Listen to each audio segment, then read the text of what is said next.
Good morning. It is Saturday morning, and I just wanted to share some thoughts that are on my heart with you.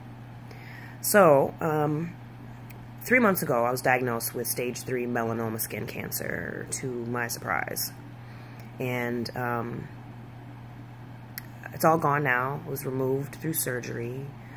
But that cancer showed up in my core, you know, just a few inches away from my heart. And it made me think about how I believe emotional pain and turmoil can manifest itself in physical ways.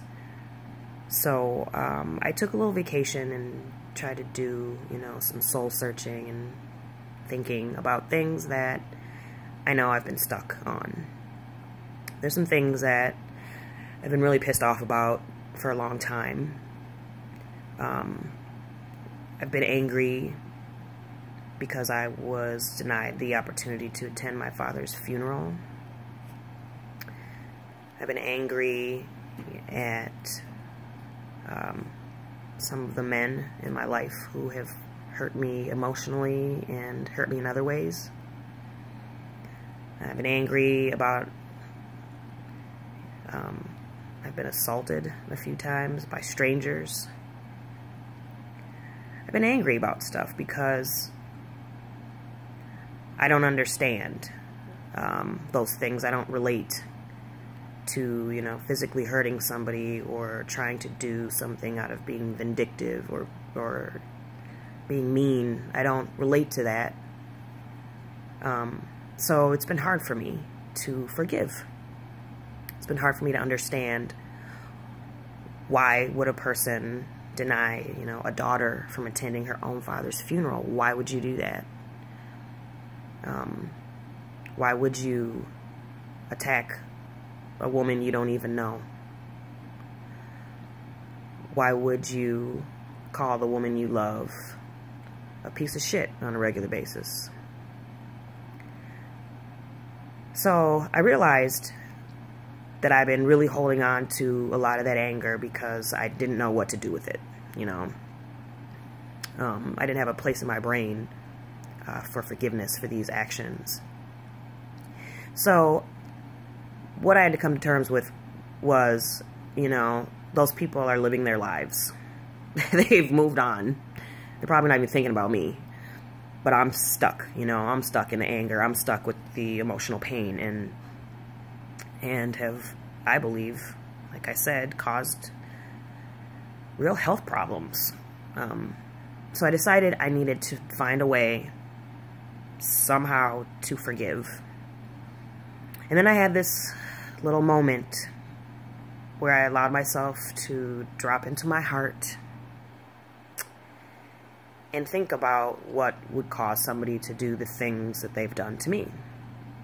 With my stepmother, for example, why would she not want me at my own father's funeral? Why would she never apologize to me about that? And then I had to think, what was that like for her? What was it like for her to watch my father suffer? He died from throat cancer. What was it like to watch him lose his abilities? My dad had a beautiful voice. He was an amazing singer, and before he passed, he couldn't even barely understand the words he was trying to say, and it was so heartbreaking.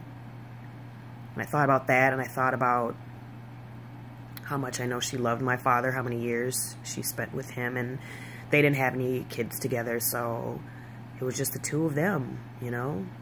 And he was all that she had, and I thought,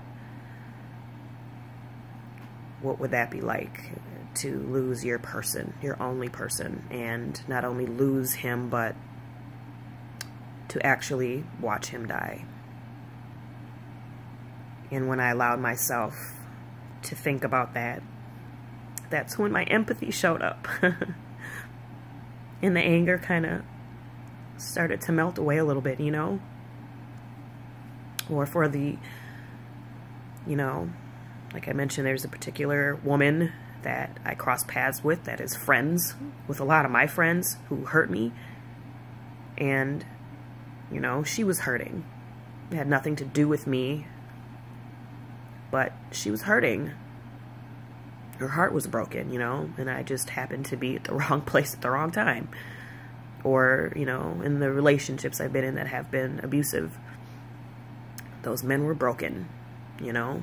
They had, obviously some pain and bitterness and anger of their own, and no real way to communicate that effectively. Just didn't have the skills, you know. And so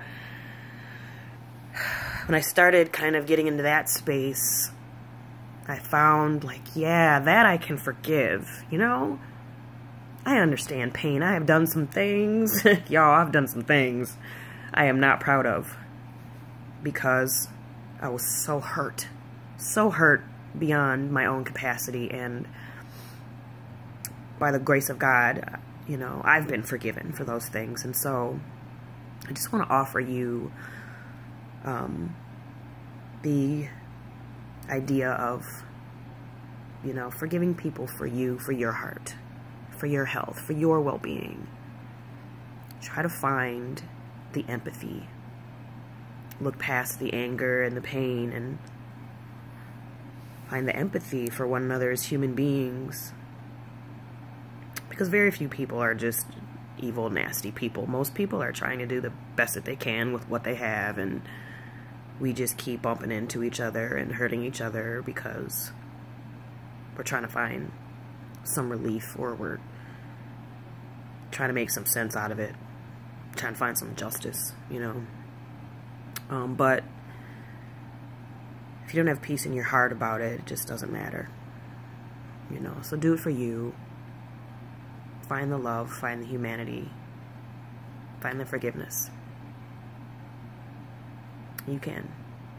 If I did, you can. Peace.